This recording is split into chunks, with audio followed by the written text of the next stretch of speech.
Shalom Havarim. Hello friends. It's good to be back with you here this Sunday morning or whenever you are watching. I was thinking this morning about falling down. We've all fallen down. Really good chance that you have stepped on something, slipped on some wet pavement or wet flooring. We fall and we're either injured physically or maybe our pride is hurt when people see us fall. But do you know what falls in the winter and never gets hurt? Snow. Yeah, that's right. For some reason, snow is on my mind today, as we here in the Shenandoah Valley of Virginia are expecting anywhere between 6 inches and a foot of snow in the next 24 hours. So that is why I am recording this sermon in advance and sending it out to you through email and YouTube. Well, this week I was reading a story, and it included a bit of a modern day parable, and I thought it seemed appropriate for our message here today. It's a story about a farmer who was looking for some help around the farm. So he put an ad in the local newspaper to hire a hired hand. Well, only one guy showed up, and they went through the normal, routine kind of interview questions. Where have you worked? What is your experience?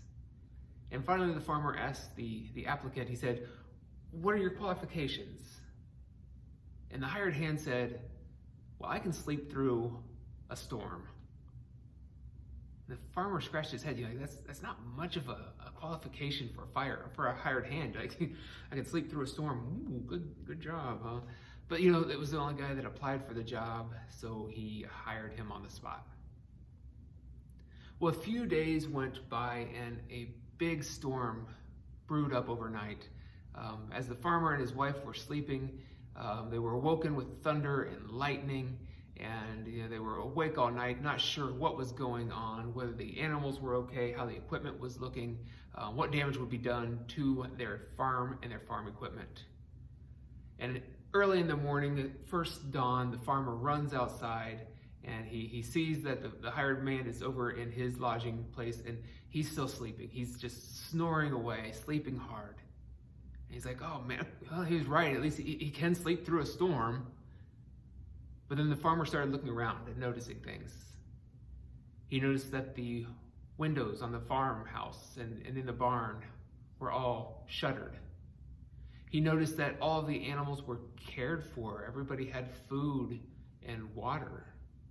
He noticed that all of the tools and the equipment had been put away from the work before, the night before, safely in their storage units. All the tractors were in the barn. He even noticed that the gutters on the house and on the barn had been cleaned and the water was draining away appropriately. And then he realized that even the wood-burning stove was warm and burning away. It was then that he realized the reason the the hired hand said that he could sleep through a storm was because he was always prepared. He was always prepared for a storm, and that's why he could sleep soundly. Well, here we are expecting these 6 inches to over a foot of snow, and I'm just going to tell you now, if you haven't already, you better get groceries, but it may be a little too late. The other day, my wife was at a grocery store and she sent me a picture of the salad aisle. Like there's this big cooler of where they usually would have salad and lettuce, and it was completely wiped out. And I'm like, yes, it must be New Year's resolution and a snowstorm. Why else would people hit up all of the salads? I don't know. Usually what people go for are the bread and the milk. And that always is weird to me because when else does everybody buy up all the bread and milk, but whenever there's a snowstorm coming? And I always wonder, like, what are they going to make milk sandwiches out of that? Maybe some PB&Js with some milk on the side. I don't know. But we see this happen every time there's a threat, every time something scares us a little bit. Whenever there's a shortage, whenever there's a fear over supply, we tend to gather as much of an item as we can. We saw this a few months ago when there was a supply issue with gasoline. We saw people hoarding gas. They would bring large containers and store it for themselves just to be safe. We saw this at the beginning of the pandemic with items like hand sanitizer and toilet paper. We see it today with things like rapid tests. Whenever things are in short supply, we tend to gather as much of it as we can to keep to ourselves. When there's a fear of scarcity, we tend to hoard things. Now, Scripture has some different ideas about what it means to save and whether that's a good thing or a bad thing. And I'm talking specifically about saving items, saving goods, saving funds, saving money. For instance, in the book of Exodus, we find the story of Joseph. And Joseph is able to interpret a dream to learn that there's going to be 7 years of abundance. Their crops are going to produce very, very well. And following that, there will be 7 years of famine.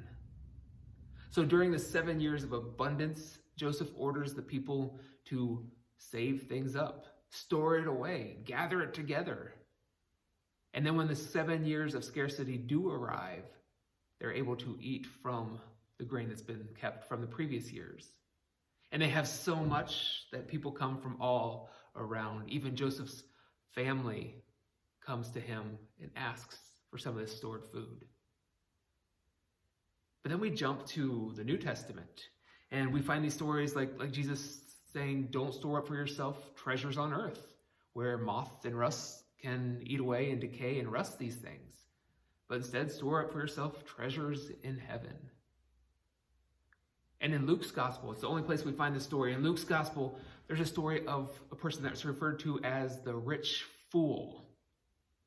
The rich fool has this wonderful crop one year, and he doesn't have enough storage places, units for it. So what does he do? He tears down his barns and builds bigger barns to store all of the grain that he has so that he can retire early and just live off that one really good bumper crop that he had.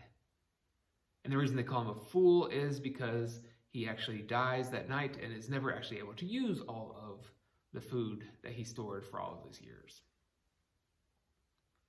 So I look at these different stories, and storing things and keeping things and saving things isn't necessarily in and of itself depicted as a good or a bad thing.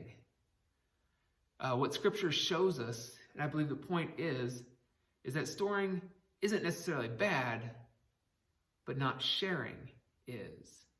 Storing isn't necessarily a bad thing, but hoarding is. Sharing what we have gathered for ourselves is biblical. So this got me thinking about the things that I'm storing and whether I need to try to justify that in my mind, if I'm doing some gymnastics trying to justify that, or if it's actually an acceptable thing for me as a follower of Christ to do. And one of the things that I struggled with was the question of my retirement funds. Every month, a little bit of my paycheck goes off to, I don't know who we send it to. I hope we can trust them. But a little bit of my paycheck goes off to a company that is investing this money. And when I retire, I get most of that money, I hope, back. I don't know how it works. I'm too trusting. No, but in all reality, I'm sending money away and I'm storing it for later. Is that bad? Is that wrong? Well, if I store more than I need, or if I don't share from that amount of money, I think that I'm missing the point that yes, that is a challenge, that is an issue. I think about my children's college funds. We also set aside a little money every month for their college funds. Is that a problem? Well, I think that one's actually easier for me to justify because I don't plan to see that money ever myself. The idea is that we don't want them to begin their adult life like behind the 8 ball. I know, Mennonites are using pool as a metaphor now, but we don't want them to start their life in this challenging position in extreme debt. And of course, I do think the college system needs to be renovated in some way, but that's not the point. The point is that I am saving for their college, but I'm giving that money to them. So I think that the whole point that I'm trying to make is that it comes down to a question of stewardship. Realistically asking questions about how much you need and not going above and beyond that to store things and save them for yourselves. We have examples in the Bible of where storing is a good thing, where you're able to store and help, just like Joseph does. And then there's also places in the Bible, like the writings of Paul, where he talks about not being a burden on others. And maybe that's one way to justify retirement savings. I'm not looking to be a burden on my family or on others, so I'm saving some for later. But as Christians, we must never hoard to the point that those who have nothing can't have access to the essentials. In 1 Corinthians chapter 11, we read the story from Paul about the Christians that are gathering for communion, for the Lord's Supper. And they would have a big meal at this time. And the rich people would always be the first ones in line for that meal. And Paul writes that the rich people are there and they're eating more than their fair share. And then the poor people have nothing. It's not even just that the rich people are eating their portion, they're eating more than their portion. And then there's none left for anyone else. I think the point is that when sources are limited, we tend, as human beings, human nature tells us we want to hoard things, we want to keep them to ourselves. We're afraid that there won't be enough to go around. And when we get to that point, that becomes a problem. When sources are limited, we do save, that's okay. But we save and we share from our abundance. The story that I opened with from the hired hand who could sleep through the storm. He couldn't sleep through the storm just because he was a sound sleeper or even because he was a lazy guy. He slept through the storm because he was prepared. And I think that being prepared is good stewardship. So if you haven't gone out yet and gotten your groceries, please do so quick before that snow comes. But if you run out, please know that Christians around the world should be willing to share with you out of their abundance. And I pray that we will share with anybody that we come in contact with who needs as well. All right, friends, that's all for today. Stay warm, stay comfortable, stay safe, and keep caring for one another.